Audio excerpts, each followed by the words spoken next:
L'intérêt de l'astrologie, c'est de pouvoir prédire, de dire avant ce qui va se passer. Et là, on va voir le 22 août prochain la pleine lune. Alors je vous prédis que, comme d'habitude, on va mal dormir. Comme d'habitude, le magnétisme de la lune va nous empêcher d'être nous-mêmes, il va nous stresser, il va générer des tensions.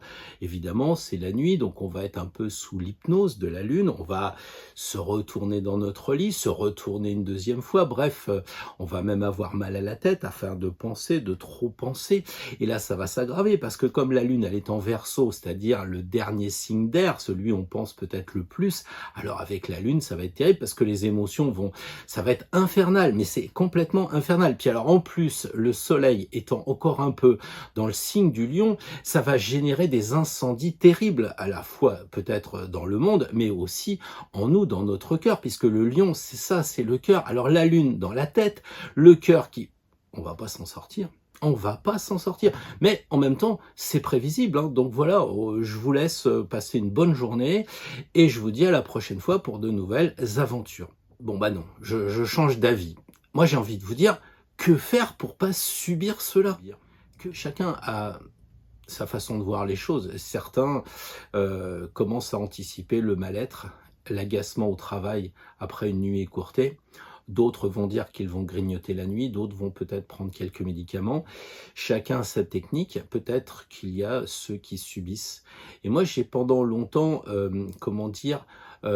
tout fait pour ne pas subir. J'avais mes techniques. Je vous en parlerai à la fin de ce décryptage de cette pleine lune du 22 août. Je vous dirais même, et si on arrivait à alchimiser, c'est-à-dire utiliser les forces qui a priori semblent négatives pour en profiter, pour utiliser de façon hyper positive ce qui a priori est négatif. Vous voyez un peu la carte de la lune. On a l'espèce de loup qui hurle la nuit, quoi. La nuit, si c'est mal vécu, ça va être le loup-garou. Si par contre c'est positivé, on verra peut-être le Pierrot sur la Lune en train de se balancer, parce qu'il existe sûrement des techniques. Alors, on va voir ça dans quelques instants. Je vous laisse pendant le jingle vous abonner si ce n'est pas déjà fait, mettre le pouce, etc., etc. À tout de suite.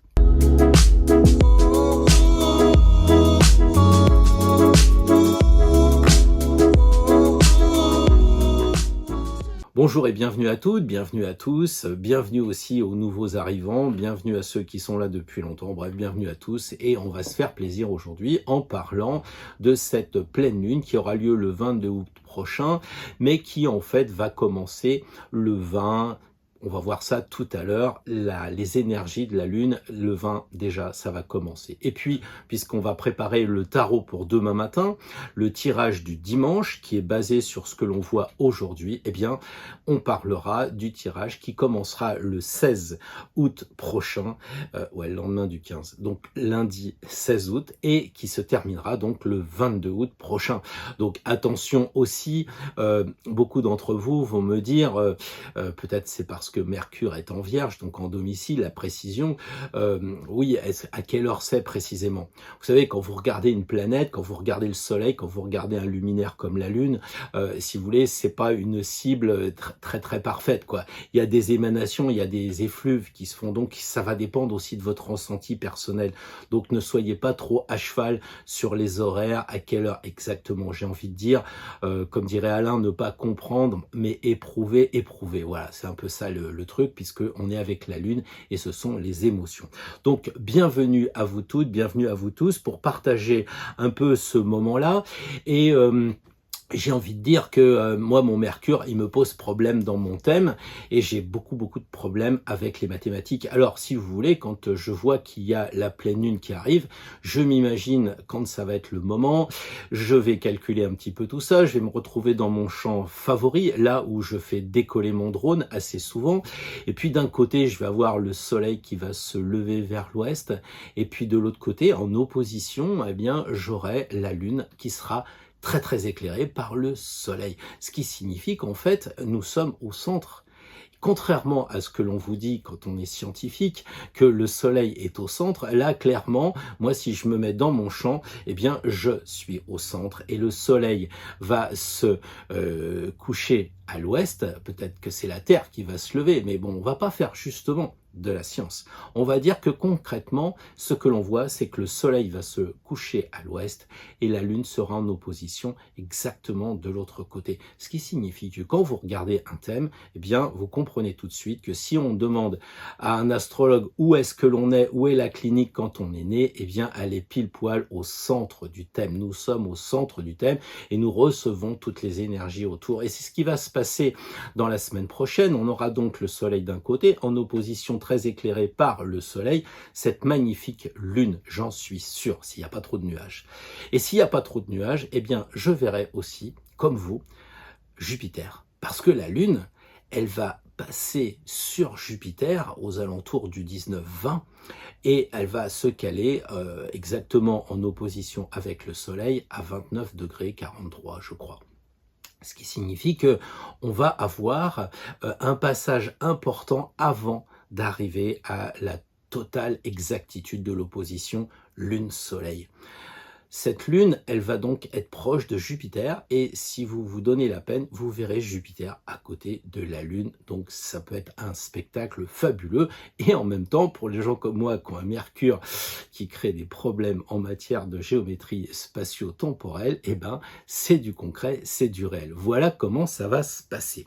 Donc dimanche à 16 h environ, selon où vous êtes, parce que peut-être que vous êtes au Canada, peut-être que vous êtes au Maroc, peut-être que vous êtes en Suisse, mais en gros, on va dire dans l'après-midi, après, vers la fin d'après-midi, eh bien, la Lune va partir de l'autre côté, c'est-à-dire en Poisson. Et c'est intéressant de parler un petit peu de ce signe des Poissons parce que d'abord, eh bien, depuis 2012, on le sait, le maître des Poissons, Neptune, y règne. En maître, évidemment. Et à partir de là, vous allez avoir une augmentation d'inspiration. Vous allez avoir plus de sensibilité, de ressenti. Utilisez-le. D'autant que, à l'opposé, le soleil, il est dans le signe du lion.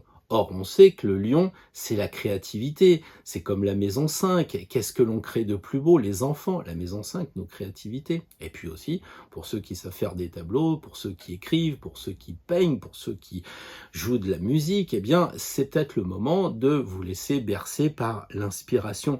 C'est assez important, je crois, de comprendre cela. Et puisqu'on parle des poissons, vous avez remarqué que Jupiter était dans le signe des poissons dans nos vidéos passées. Et là, il revient dans le signe d'air du Verseau. Comment interpréter? Si le signe des Poissons correspond à la spiritualité, la maison 12, eh bien, on a cette impression que Jupiter, le dieu des dieux, est parti dans le signe des Poissons, trouver une certaine spiritualité, la ramène en Verseau comme pour nous dire, et j'en ai souvent parlé, voilà quelques éléments pédagogiques pour aller vers l'ère du Verseau. Donc, ramener de la spiritualité dans le Verseau, c'est important. Parce que ce n'est pas un côté, j'allais dire, Verseau, on fait des grèves, on se rebelle, tout ça. Il y a une dose de spiritualité. Donc la Lune va être en Poisson très rapidement. On a le maître du poisson, des poissons, pardon, Jupiter qui s'y trouve. Donc autant travailler notre inspiration et pourquoi pas se connecter avec les présences invisibles pour ceux qui ont des guides et autres. Donc allez vers le côté de l'indicible si vous le sentez. Profitez aussi de ce moment de Jupiter qui revient en Verseau est important parce que Jupiter c'est la plus grosse planète du système solaire et en ce sens c'est la planète des excès pour un astrologue. Donc elle va vous aider, elle va vraiment vous apporter beaucoup de choses et votre libre arbitre sera peut-être un peu réduit parce que Jupiter arrive un peu en force. Hein. Généralement, les Jupitériens sont assez grands, baraqués, enfin voilà, il y a de la prestance là-dedans.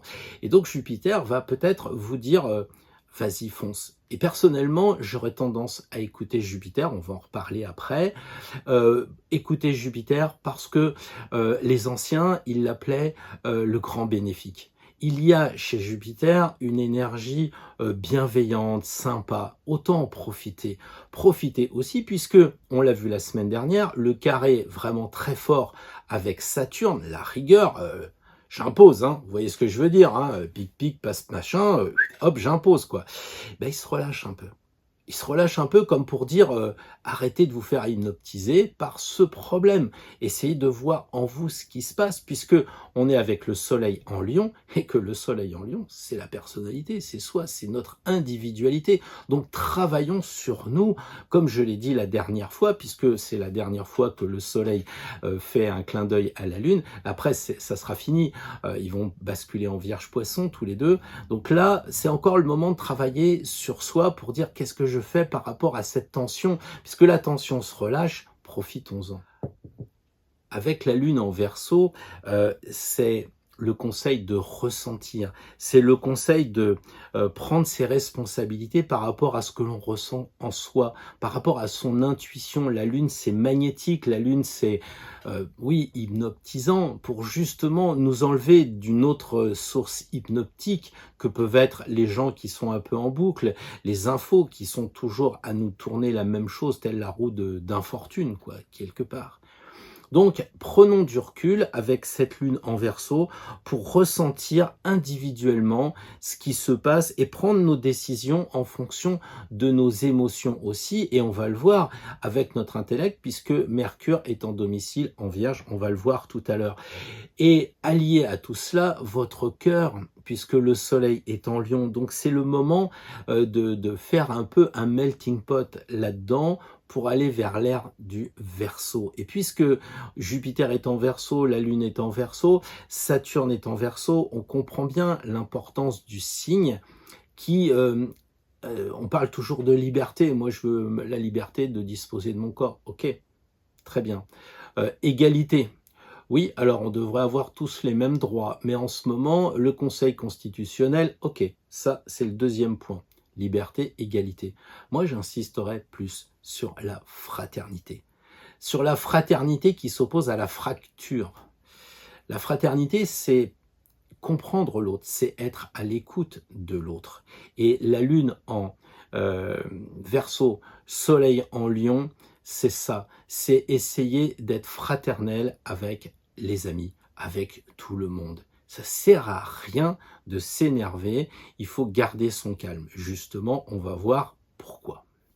Saturne fait un magnifique trigone avec Vénus. Il faut profiter de la beauté. Il faut profiter aussi de ce thème parce que si on regarde bien, il n'y a pas vraiment de carré important. Il y a plutôt des trigones, on va en voir deux et ça c'est magnifique, ça veut dire qu'on va être aidé à condition de savoir en profiter. Et justement, Saturne qui est en Verseau, donc relâché de son copain Uranus, eh bien va augmenter nos pensées parce que Saturne est quand même dans un signe d'air, il est quand même en Verseau, mais il va former un trigone avec Vénus en Balance. Ah, Vénus c'est l'amour.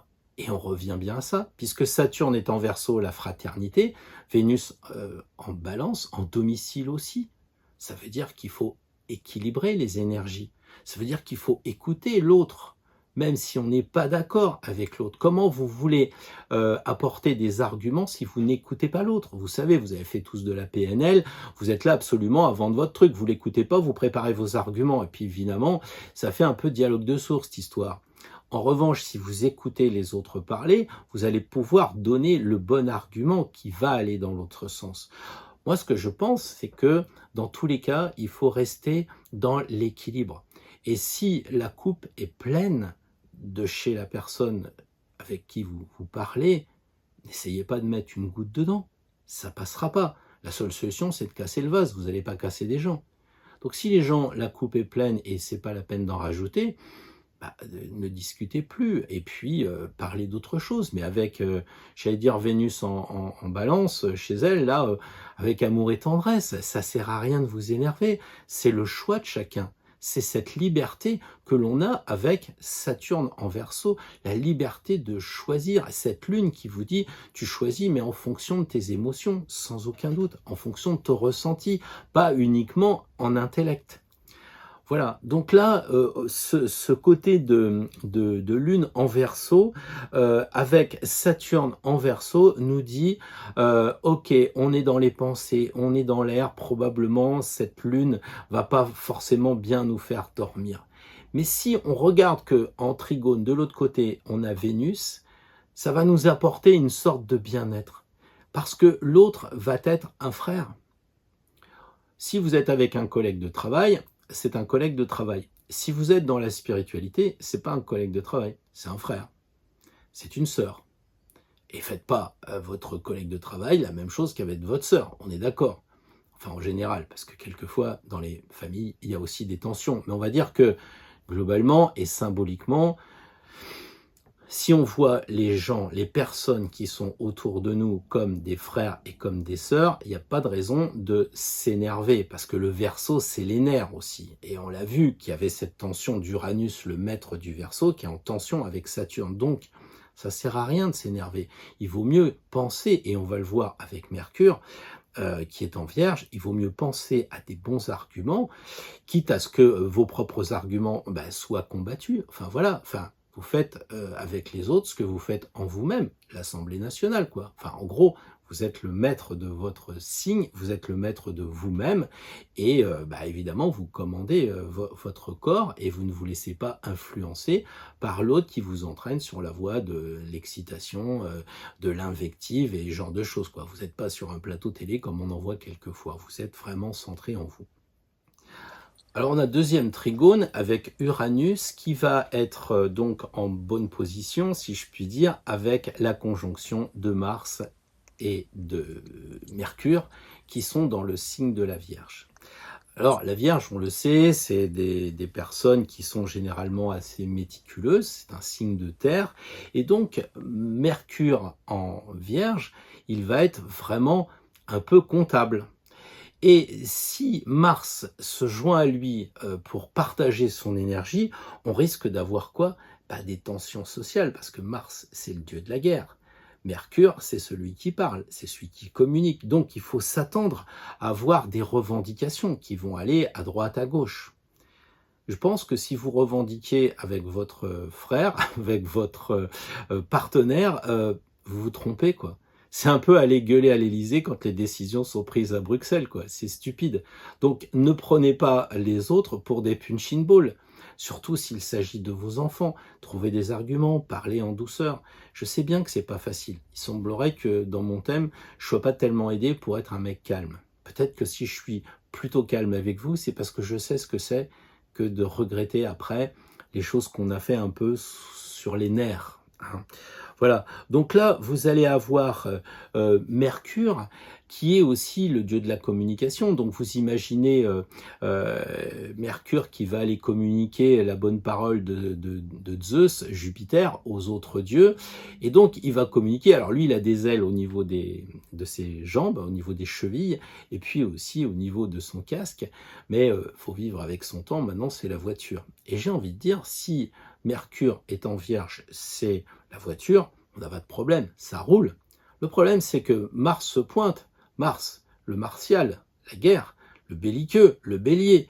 Et il commence à dire, ouais, mais vas-y, fais un excès, et puis fonce. Et là, j'ai envie de dire, attention à l'incident avec votre véhicule. Attention à ce qui pourrait se passer si vous ne faites pas attention à vous-même, et surtout aux autres, puisque cet aspect planétaire est mondial. Donc tout le monde va avoir cette possibilité d'avoir des incidents. Donc vous pouvez être l'objet de quelqu'un qui vous rentre dedans. Donc là aussi, il faut anticiper. C'est pas le tout de le savoir. Il faut aussi être vraiment vigilant. Donc on a cette chose-là à faire attention. Et puis de l'autre côté, on a une opposition avec Neptune.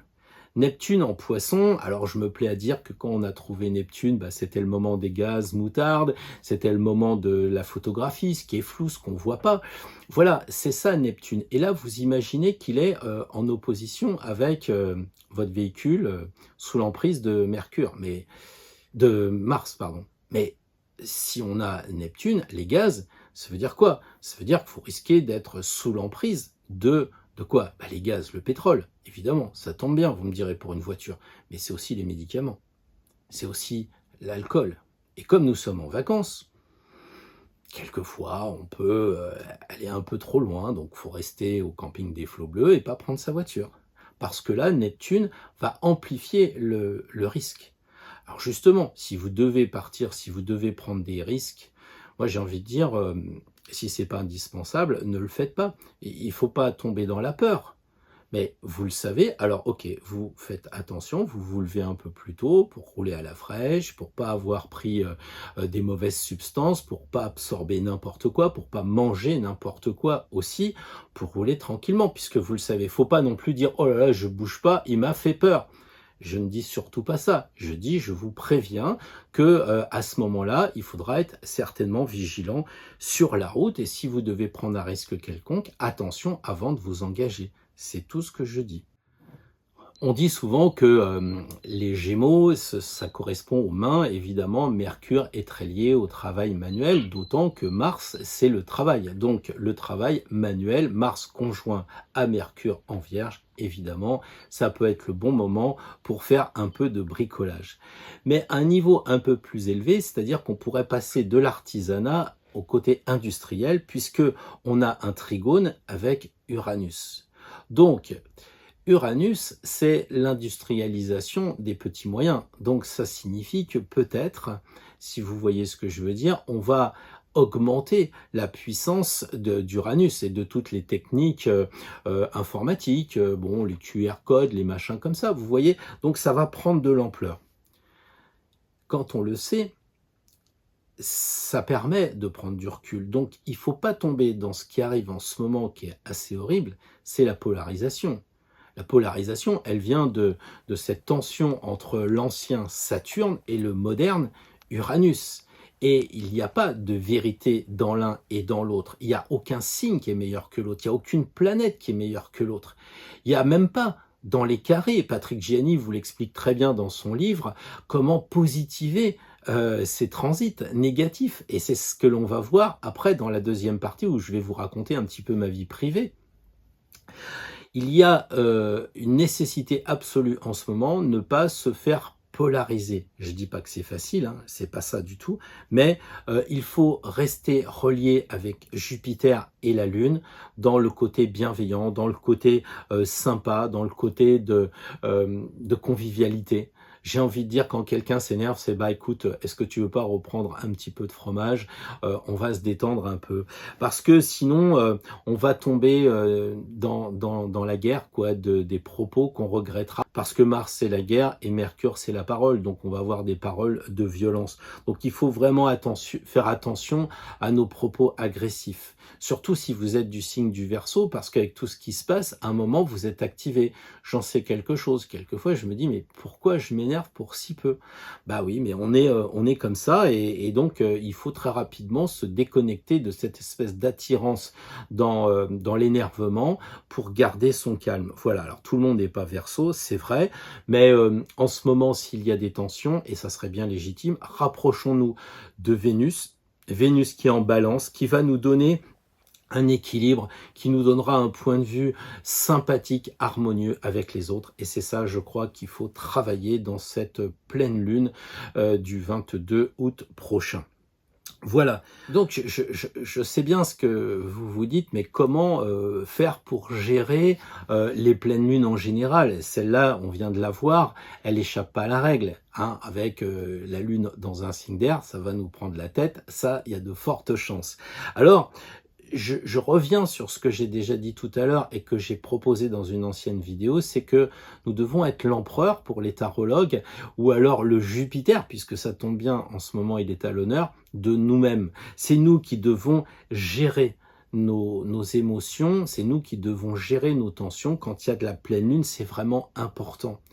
Parce que sinon, c'est un petit peu le discours que j'ai entendu il n'y a pas longtemps. Oh là, c'est la pleine lune, alors ça y est, c'est le stress. De toute façon, je vais avoir mal à la tête, ça, à chaque fois, ça me fait le coup. Je dors pas, j'ai des insomnies, je me relève 3 fois. Alors des fois, je vais fumer une cigarette dehors, et puis après, je reviens, je me relève, je me rendors, je vais au frigo, je commence à grignoter, et puis je repense au boulot, et puis j'ai le moral en baisse. Puis quand j'arrive au boulot, bah, le lendemain, qu'est-ce qui se passe? Bah oui, effectivement, j'ai moins dormi, donc je suis encore plus irritable, je suis de mauvaise humeur, les collègues me le reprochent, moi je veux pas l'admettre. Ça devient compliqué, quoi. Et puis alors, si vous bossez dans la police ou dans les hôpitaux à la pleine lune, il y a plus de fous. Alors nous, on devient aussi plus fous. Les suicides augmentent, et puis les cheveux poussent et les ongles poussent. Bon. Alors, que faire? La première chose, j'allais dire, que beaucoup font, c'est subir.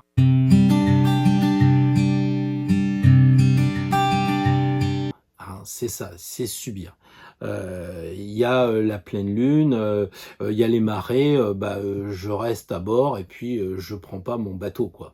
Peut-être que c'est dommage de ne pas construire un bateau qui pourrait être adapté à cette lune un peu bougeante et puis de voir ce qui se passe. Non, je suis pas certain que subir, se plaindre, accepter les choses telles qu'elles sont, soit la solution, parce que après dire tu sais si toi tu as tes règles pour une jeune fille, moi j'ai la pleine lune, donc je suis irritable en ce moment, faut me prendre comme ça, quoi. Donc j'ai envie de dire, si on fait de l'astrologie, si vous m'écoutez, c'est probablement pour avoir une idée de ce qui se profile et d'anticiper. Et si on anticipe, on parlait tout à l'heure de l'empereur, gouverner c'est prévoir. Il suffit de voir comment ça se passe à la télé. Gouverner c'est prévoir, on anticipe. Comme ça, c'est tranquille, la vie elle est cool. Et si vous critiquez le gouvernement, regardez-vous vous-même. Est-ce que vous anticipez vraiment ? Est-ce que nous sommes tous pile poil par rapport à ce qui est dit en astrologie et qu'on anticipe vraiment? Peut-être qu'on n'est pas tout à fait notre chef. C'est tellement plus facile d'être le gouverneur de l'univers que d'être son propre gouverneur. Sur ces propos un peu caustiques, j'en arrive à la deuxième phase, la deuxième solution que certains utilisent, c'est celle de dire, je vais pas rester au lit, je vais pas tourner en rond, je vais me lever, et puis je vais prendre des cachets, je vais prendre des calmants, je vais aller au frigo, je vais grignoter, voilà, peut-être prendre un verre d'alcool. On a reçu les amis hier, il y a du vin, je vais en prendre un verre, 2 verres. Alors là, pour le coup, tu as déjà mal à la tête, encore plus mal à la tête. Qu'est-ce qui a marqué sur le... Ah oui, vin fait avec des sulfides. Ah oui, d'accord. Ou sulfites. Donc, ça aide pas. Je crois que la solution qui est bonne, c'est effectivement d'anticiper.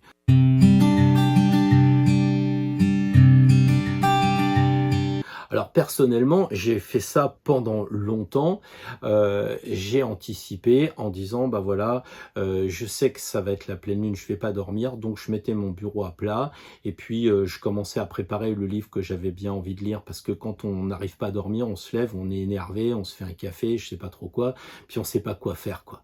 Donc moi j'anticipe, je me mets quelquefois la musique que je sais qui va être sympa quand je vais me lever, et si c'est pas bien, en réaction je changerai de musique, c'est pas un problème, mais au moins j'aurais préparé. C'est-à-dire qu'en fait on est déjà irrité par le fait qu'on peut pas dormir, si en plus en se levant il y a du bazar sur son bureau, il y a, on sait pas où est ses écouteurs, parce qu'on est la nuit, on sait pas où est sa source musicale, donc c'est ennuyeux. Donc on peut préparer tout ça. Et je crois que c'est vraiment important. Si après on veut aller plus loin, c'est de dire, tiens, ouais, ok, je peux aller marcher avec le chien. Ça, c'est une possibilité. Donc, je prépare mes baskets, parce qu'il ne faut pas que je réveille la personne avec qui je vis. Donc, je prépare mes baskets et tout ça, les clés pour pas faire de bruit, crac, je descends et puis je profite de ces étoiles et tout. Ok. Ou alors, je me lève et puis je prends un bon bouquin que j'ai préparé la veille avec une musique. Et si on allait plus loin et qu'on disait que quand on a la pleine lune, c'est le moment d'être créatif.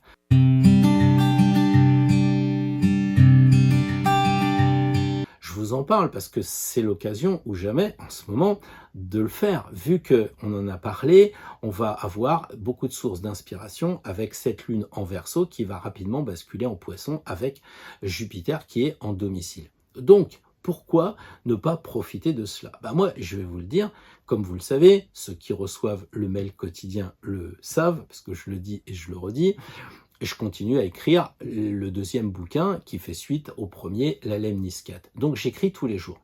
Et quand il y a comme ça des énergies lunaires qui arrivent, je vais vous le dire franchement, j'ai préparé mon encens. Parce que je sais que la myrrhe va favoriser comment dire, mon intuition, ma réception, mon inspiration. Donc, ok, il y a bien le signe des poissons, ok, il y a bien l'astrologie, ok, c'est bien, mais on fait quoi? Et si on a mis une petite bougie, parce qu'on ne veut pas le gros néon, on met une petite bougie à l'ancienne. Moi, j'aime bien aussi écrire avec mon encre verte, donc j'ai des plumes spéciales. Je prépare mon encre parce que c'est toujours pareil. Vous vous levez, ah voilà, mince, le stylo écrit pas, oh, mince, la cartouche est vide, où j'ai mis mes cartouches, etc. Non, vous préparez tout la veille. Et à partir de là, vous vous mettez dans le passage de cette lune qui vous fatigue considérablement à une lune qui vous apaise et tout d'un coup qui va vous devenir créative. Elle vous appelle parce que vous allez tranquillement faire votre rituel. Vous verrez quand vous serez habitué, le charbon sera prêt, vos allumettes seront prêts, la pince, hop, on retourne, on allume, ça crépite, ça sent. Déjà dans notre tête, on dit ah ça y est, ça va être le bon moment ça. Le charbon qui commence à crépiter un peu.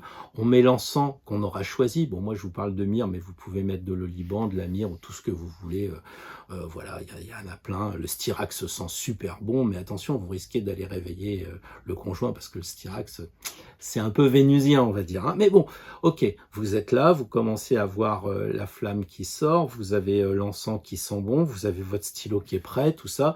Vous relisez vos notes de la veille que vous avez préparées, et ça y est, c'est bon, vous écrivez.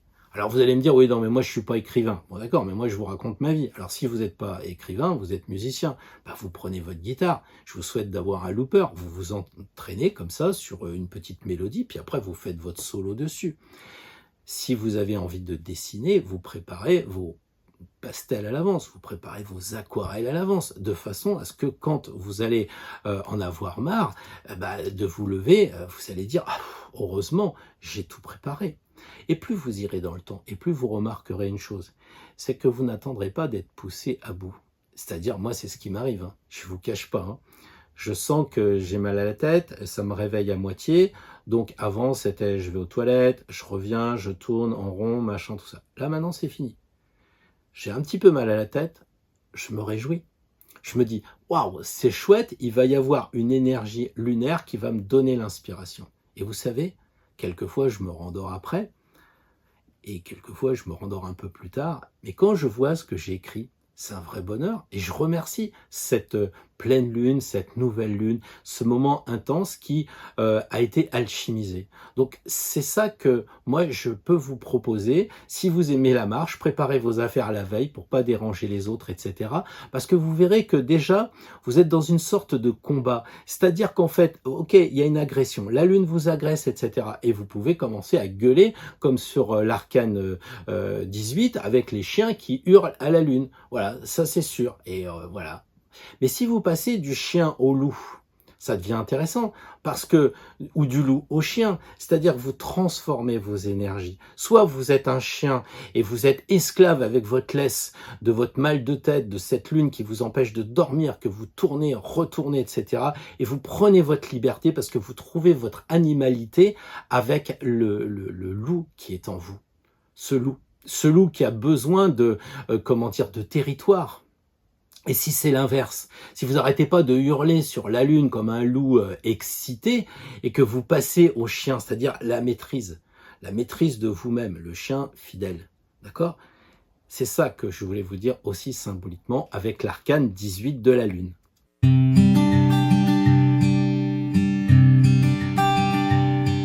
Du coup, j'en arrive forcément au tirage. Et là, c'est intéressant parce que en fonction du tirage que l'on va avoir, ça va vous permettre d'anticiper. Alors demain, j'expliquerai signe par signe quel est l'angle d'attaque face à la Lune qui peut nous aider à profiter de ces énergies qui sont a priori déstabilisantes, comment chaque signe peut positiver les ennuis qui sont gérés par la Lune et le Soleil. Ensuite, je tirerai une carte honneur pour, comme d'habitude, connaître l'état de notre psyché. Parce que, peut-être, je sais, certains d'entre vous ne supportent pas les honneurs, mais si vous voulez, quand vous tirez une carte majeure sur comment vous êtes intérieurement, ça me paraît difficile, beaucoup plus difficile. Bien sûr, vous pourrez interpréter, hein, c'est pas un problème, hein, les 22 arcanes sont là pour ça, on peut très bien interpréter un état d'esprit. Moi, je trouve ça plus difficile quand on tire, par exemple, la roue de fortune. L'état d'esprit roue de fortune, pour moi, est plus compliqué que la reine de denier ou que, j'en sais rien, la reine de denier, elle pense qu'au fric, quoi. Elle se dit, oh, je vais être à découvert, putain, mon tiers. Enfin, ça se fait plus maintenant. On est prélevé à la source. Ouais, mais Brigitte Bardot, elle a dit, moi, je refuse de payer les impôts. Bon, j'arrête de m'énerver, mais c'est peut-être ce qui pourrait se passer. Et justement, la carte honneur va décrypter votre psyché. On l'a déjà fait la semaine dernière. Comme ça permet de rentrer un peu les énergies des cartes honneur. Il n'y en a quand même pas 50 millions, il y en a 4 par atout. 4 x 4, 16. On a 16 cartes qui sont tranquilles, valet, dame, roi, cavalier.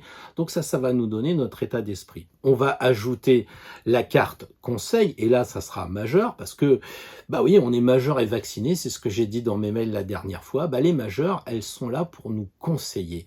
Et si c'est la roue de fortune, bah, ça sera peut-être de passer à autre chose, ça sera peut-être d'arrêter notre routine. Voilà, tout d'un coup, je trouve que l'arcane majeur est vraiment un bon conseil. Et puis après, je me suis dit que la dernière fois, j'avais proposé quelques cartes qu'avait fait mon ami et qu'elle avait plastifiées et tout. Et j'ai observé ce qu'elle faisait, c'est-à-dire qu'elle suit pas mal de personnes qui mélangent des cartes. Pour moi, c'est un sacrilège. Hein. Franchement, c'est mettre du Perrier dans un morgon. Hein. Ouais, mais peut-être que quelquefois, quand on commence à boire du vin, il faut peut-être en mettre un peu de l'eau dedans, comme disent tempérance. Quand on a des enfants, on leur dit « Allez, je te donne une petite grenadine avec un peu de vin », c'est pas un château Margaux plein pot d'entrée. Et là, j'ai compris que on pouvait très bien tirer le tarot et tirer un autre jeu avec, un oracle par exemple.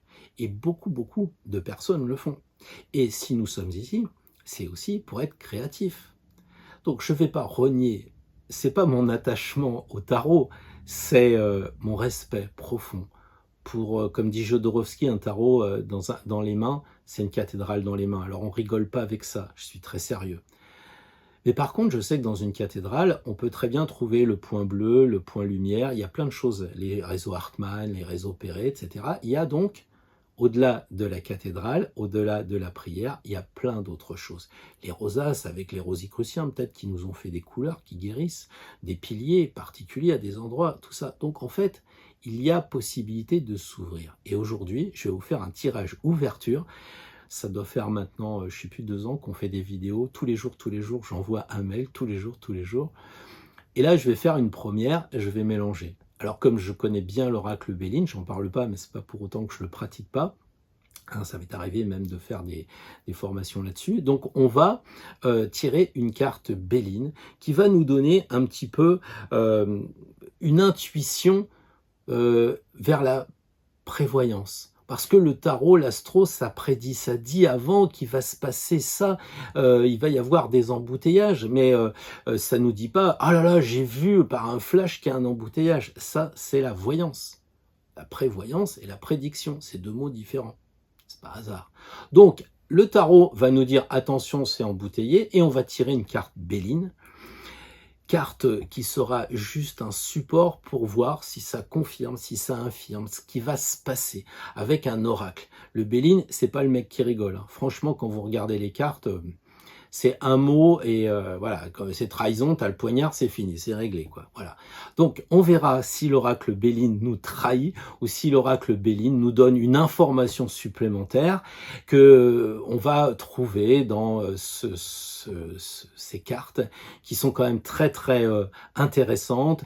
Peut-être qu'un jour la chaîne se développera, peut-être qu'un jour vous me direz tiens, t'as pas essayé de tirer une rune avec, parce qu'évidemment c'est pas que je me suis éparpillé, c'est que je suis quand même assez âgé. Quand on lâche pas, et ben évidemment on a une période rune, on a une période oracle, une période Béline, Madame Lenormand, j'en passe et des meilleurs, Géobio, etc., Reiki, tout ce que vous voulez. Et peut-être que le moment est venu de vous partager cette autre passion que je garde plutôt discrète, qui est comment dire, ce côté oracle Béline qui viendra s'ajouter donc au tirage avec, on l'a dit, une carte pour savoir notre état d'esprit avec l'honneur, le conseil avec la carte majeure, comment faire, comment se sortir de cela, comment même en profiter, justement parce qu'on aura vu préalablement comment chaque signe, quand il y a la pleine lune, il peut mettre en valeur ce qu'il a au fond de lui comme force et pas subir. Moi, je suis ne pas subir, je sais pas, c'est pas une devise d'un pays ou je sais pas quoi, mais moi, ne pas subir, c'est évident. Et plus on aura de connaissances, plus notre chemin sera éclairé, plus on pourra avancer librement et moins on subira. Voilà, c'est un peu le message que je voulais vous passer aujourd'hui. On se retrouve demain matin pour le tirage signe par signe et je vais faire court l'introduction parce que voilà, j'ai plus trop envie de faire comme les semaines passées où je parle, je réexplique les choses. Donc demain matin, il se pourrait que ce soit genre très court. Ok, donc écoutez bien ce qu'il sait dire, écoutez-le s'il le faut. J'espère que ça vous a intéressé, cette pleine lune, à la fois astrologiquement, à la fois aussi sur le plan concret, comment faire avec des petites combines. Évidemment, si en commentaire vous voulez dire bah moi j'ai trouvé une astuce, je fais ci, je fais ça, et ben tant mieux. Il y a beaucoup de commentaires qui ont été mis dernièrement, à la fois sur la vidéo que j'ai eu la chance de faire avec Patrick Gianni et Daniel Vega. Il y a beaucoup de commentaires aussi sur le week-end passé, donc je vous invite aussi de temps en temps à en prendre connaissance. Vous pouvez même mettre votre point de vue, ça fait plaisir, ça fait vivre la chaîne, ça dynamise nos relations entre nous.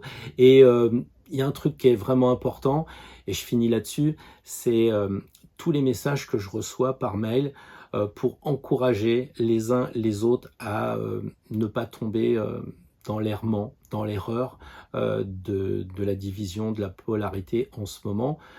Je les reçois à titre perso, c'est vachement encourageant et je vous en remercie. Mais si vous voulez les mettre en commentaire, il y a beaucoup de personnes qui disent bonjour à toutes, même s'ils écrivent sur la chaîne Astro Tarot. J'apprécie vraiment cette fraternité, cette ouverture qui passe par l'égrégore. Voilà, je vous dis à demain matin. D'ici là, passez de bons moments sur votre chemin.